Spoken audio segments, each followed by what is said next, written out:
Hello dear students, as you all know we are doing chapter number 10 wave optics, and the last video lecture we discussed about polarization of light. Today we are going to discuss methods about how to polarize an unpolarized light. Okay, the first thing we need to understand this is law of Mills. Law of Mills. There is a thing which is called tourmaline crystal. Tourmaline crystal. The material name is tourmaline. Okay. So if tourmaline crystal is there and it is present in front of our eyes, when we try to observe a thing through tourmaline crystal, like suppose if this is a tourmaline crystal, okay, and there is a chair in front of me, so if I put this tourmaline crystal, then also I am able to see that chair. Means it is a kind of transparent. But there is a twist. There is a twist in the story.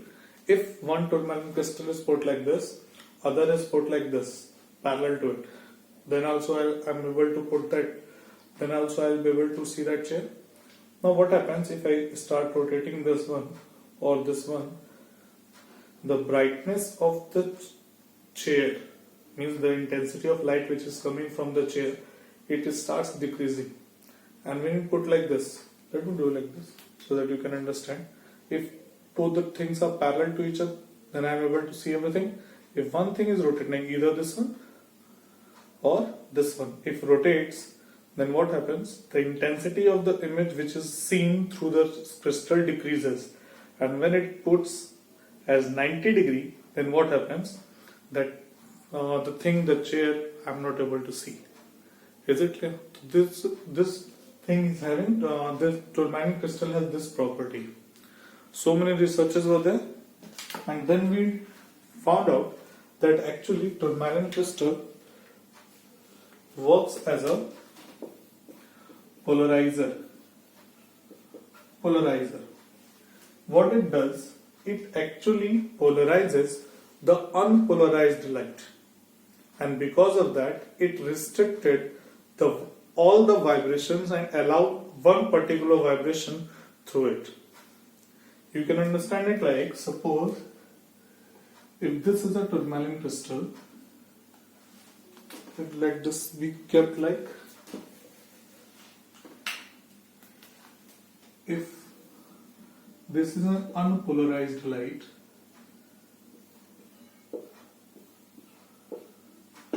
moving in this direction, and this is a tourmaline crystal kept, and suppose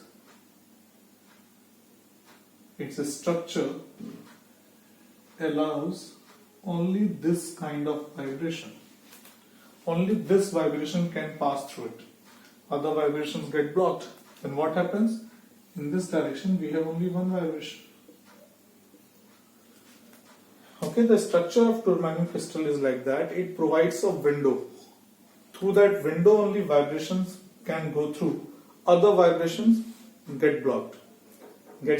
And that's why what happens when we put two tourmaline crystals, like if we put one which has window in this direction, and it has one another which is in the same direction, then the light which comes from any object which is an unpolarized light, when it passes through the first one, light becomes polarized.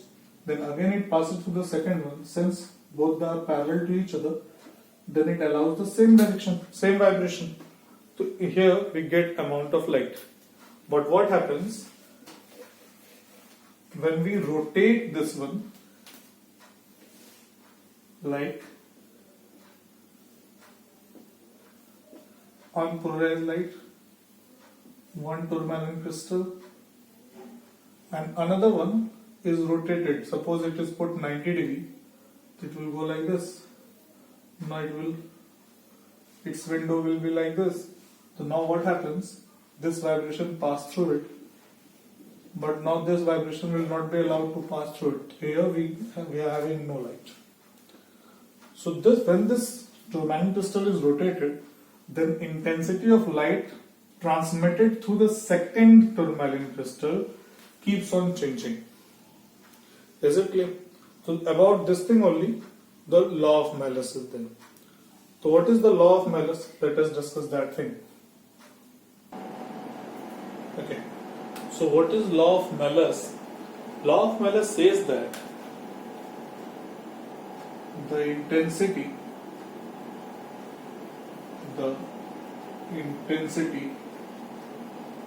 transmitted, the intensity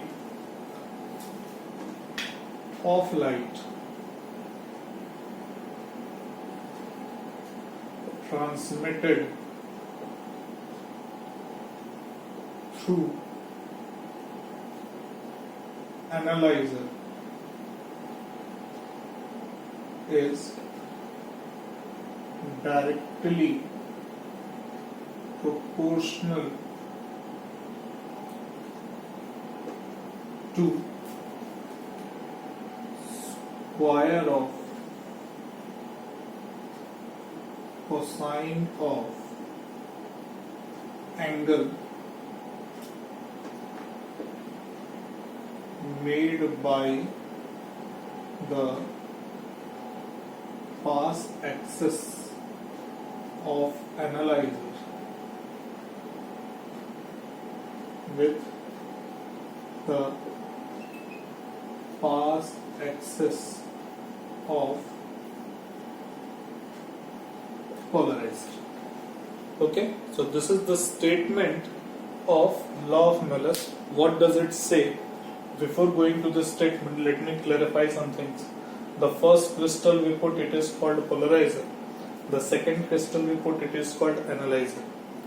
The axis along which the vibrations are allowed, that very axis, this axis is called pass axis. Is it clear?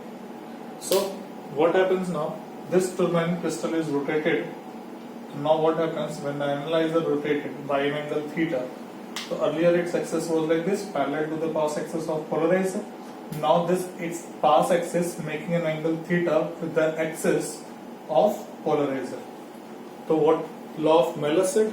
Law of Malus says that the intensity of light transmitted through analyzer is directly proportional to square of cosine of angle made by the pass axis of analyzer with the pass axis of polarizer, which is theta. Cosine of this theta, cos theta, is square of that, cos square theta.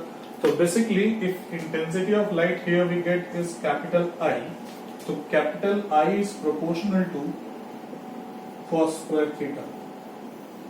This is the formula of law of Malus. Okay, this is the formula for law of Malus. Now, sometimes students get confused when the pass axis of analyzer is this much, then how it passes the vibration like this. Okay, sometimes this question comes in mind. So let us try to understand. Already we have discussed that intensity is proportional to square of amplitude. Okay, if a window is like this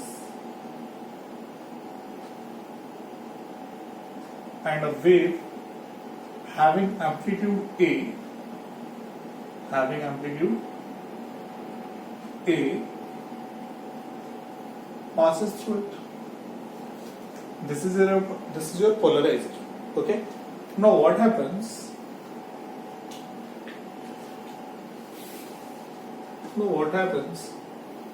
When this axis is rotated? This axis is rotated, then it goes like this. Okay.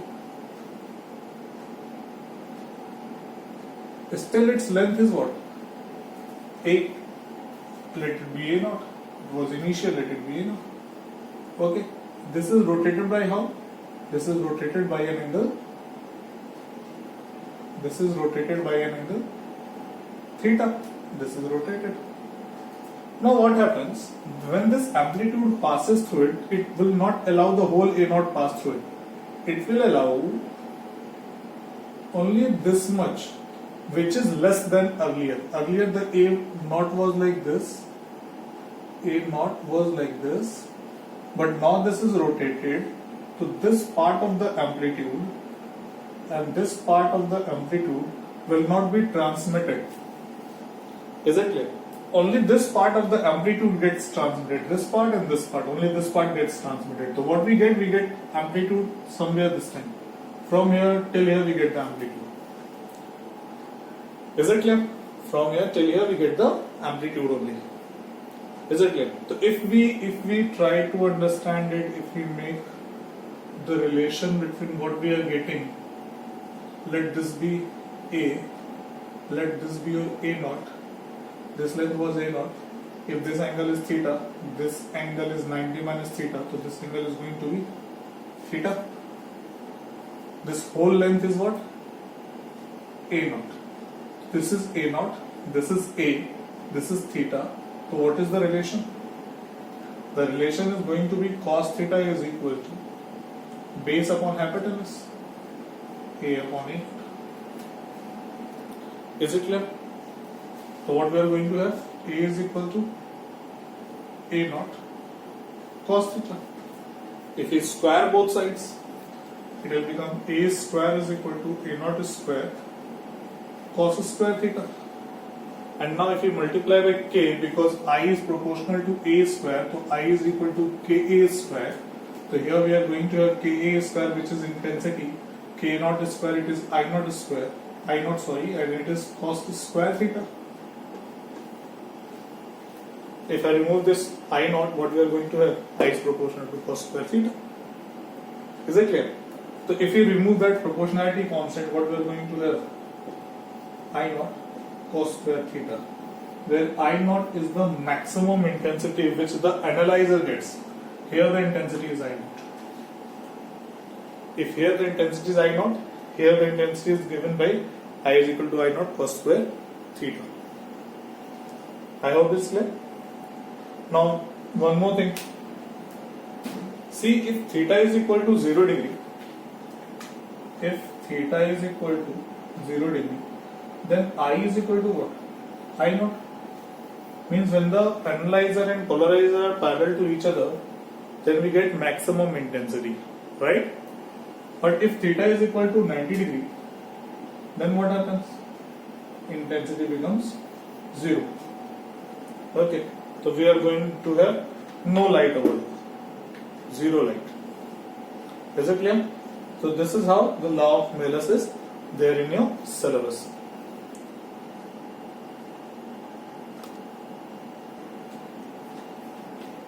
Okay, now one more thing, if you from here, the variation of intensity according to the cos. Let us try to understand. You better pause the screen and note down everything. Okay.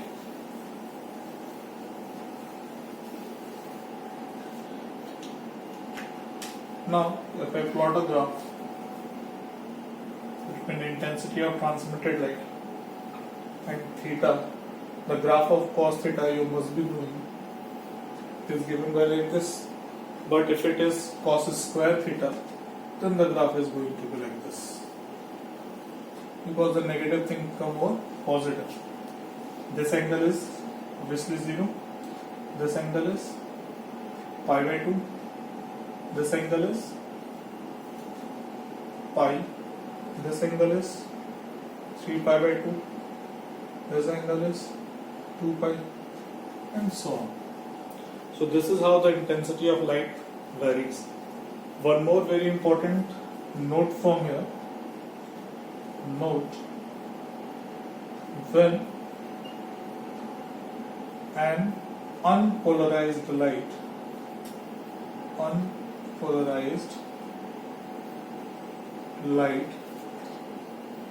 gets polarized, its intensity becomes half. When an unpolarized light gets polarized, its intensity becomes half. What do I want to say that? If it is an unpolarized light, okay, if it is an unpolarized light, here I am having a tourmaline crystal which is actually a polarizer for me, then what we get a light over here. So if this intensity is I naught, so this intensity becomes I naught by 2. So better if we take it 2 I naught, so it will become what? I naught, and then here the other tourmaline crystal, which is basically our analyzer. If its path axis makes an angle theta, so what we get over here? We get I, which is given by I naught cos square theta. Okay, if this intensity is 2 I naught, then it becomes half when the light becomes polarized. Whenever unpolarized light gets polarized, intensity becomes half. 2 I naught becomes I naught, and now I naught will become, when it passes through the analyzer, it is analyzer. So what happens? Its intensity will be given by I naught cos square theta. So this is all about law of Millis. Okay, so this is all about law of Millis. Now we are moving ahead and we are going to do the last topic of your syllabus, and this last topic is going to be Brewster law. Let us move ahead. Next topic is Brewster law.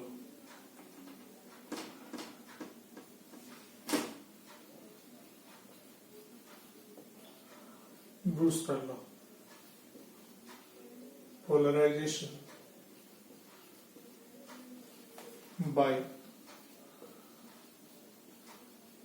reflection. Okay, in some books it is given under the heading polarization by reflection. Let us try to understand what is this. Whenever we see a surface which refracts the incoming light, suppose this is a surface of a liquid. Okay, this is the surface of a liquid. Here it is air, here it is liquid. Okay, and this is your normal for a particular point of incidence. So whenever a ray of light comes and falls on this surface, and suppose this light is your unpolarized light, so what we observe, that light from here gets reflected also partially and gets refracted also. Okay, gets reflected partially and reflected partially and refracted. This is your what? This is your reflected light. This is your reflected light. What we observe, that this light is also unpolarized light, but the percentage of polarization is less than the incoming light. Means this light is also polarized, unpolarized, but what we see, that this light having less number of vibrations, less number of direction of vibration compared to the incoming light. And what happens when we start decreasing this angle of incidence? Suppose we start from here and we start decreasing from the angle of incidence. What we see, the polarization percentage of the reflected light increases. For a particular angle,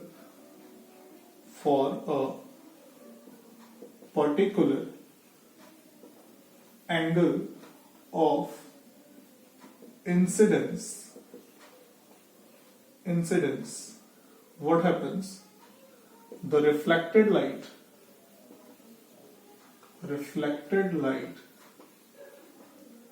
is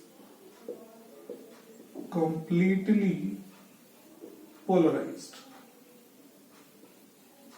Now what happens if we increase, if we start decreasing the angle of incidence, then for a particular angle of incidence that reflected light becomes completely polarized, means plane polarized. Okay, and the refracted light, it is partially polarized. It is partially polarized, but the reflected light is completely polarized. So this particular angle of incidence, this angle of incidence is called Brewster angle. Is called Brewster's angle or polarizing angle. This angle of incidence is called Brewster angle or polarizing angle. Now what we observe a very strange thing here, that particular at this angle, let the reflected light be completely polarized.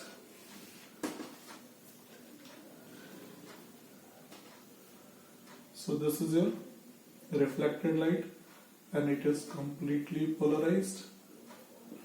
Okay, if this is your angle of incidence and at this angle the light becomes polarized, so this is called polarizing IP. Polarizing angle, it is denoted by IP. So this angle is also going to be IP only, because angle of incidence is equal to angle of reflection. This angle, let us say by this is R. This is a liquid and let this refractive index be mu.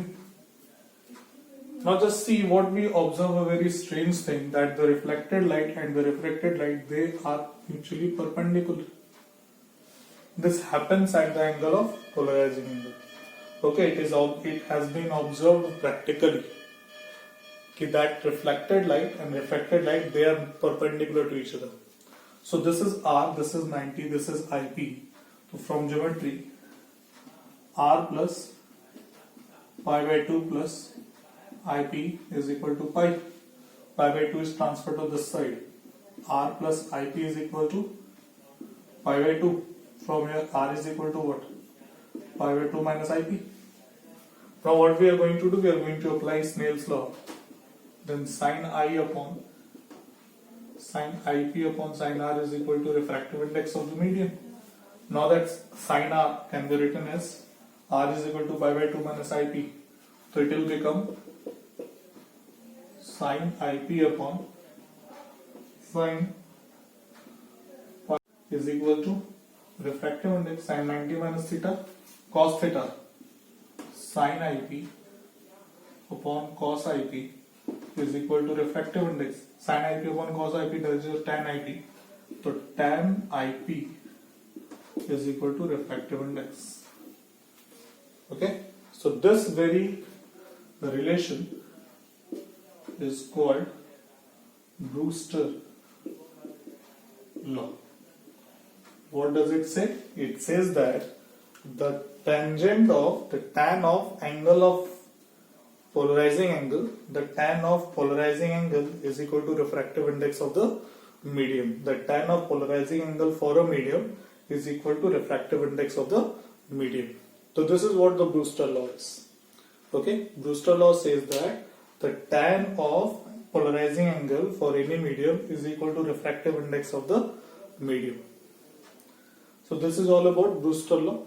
Let me repeat once again. When an unpolarized light falls a particular angle of incidence called polarizing angle, the reflected light is completely plane polarized. This angle of incidence is called polarizing angle.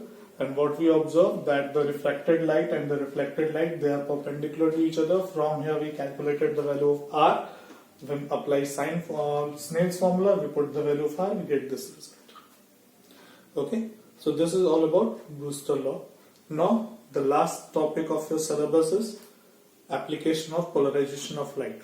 So let us see. Now come to application of polarization of light. The very first application is to decrease the glare. What is glare? You must have experienced while moving, while putting an helmet and moving on the road in nights. What happens whenever a car comes towards yourself? So because of the headlight of the car, for a moment of time, you are not able to see any other thing. So what is the glare means? That thing is called glare. Okay, whenever it does not happen in the daytime, but it happens in the night time. Whenever what happens when a very shiny, very object when an object is put in front of you, and that object is emerging light in a greater amount, then what happens? The object which are producing less amount of light not able to see those objects. Okay, suppose one object is there which is emitting so much of light, and another object which is emitting less amount of light. So in the night time what happens? You are not able to see this object. So this is what the glare is. Okay, and how polarization helps to cut the glare, to decrease the glare. I have already told you, whenever a light gets polarized, its intensity becomes half. So now this amount of light, its intensity when it passes through a screen, suppose if you are going in a car, then its windscreen, a polarized sheet is there. So because of that polarized sheet, the intensity of light which is coming towards yourself, it becomes half. And now if it becomes half, you are able to see this object also. Okay, so here to decrease the intensity, it is used in windscreen of the car, so that in the night you are able to see the other cars coming towards yourself, other things coming towards yourself. It is used in sunglasses also. Okay, and it is used in camera filters also.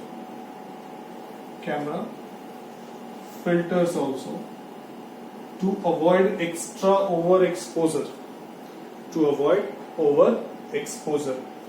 So this is the first application. Second thing is in 3D movies.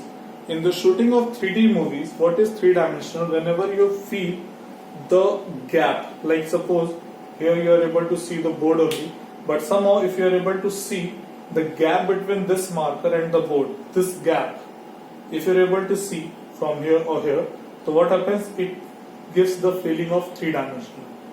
So in 3D movies, the polarization of light is used. How it is done?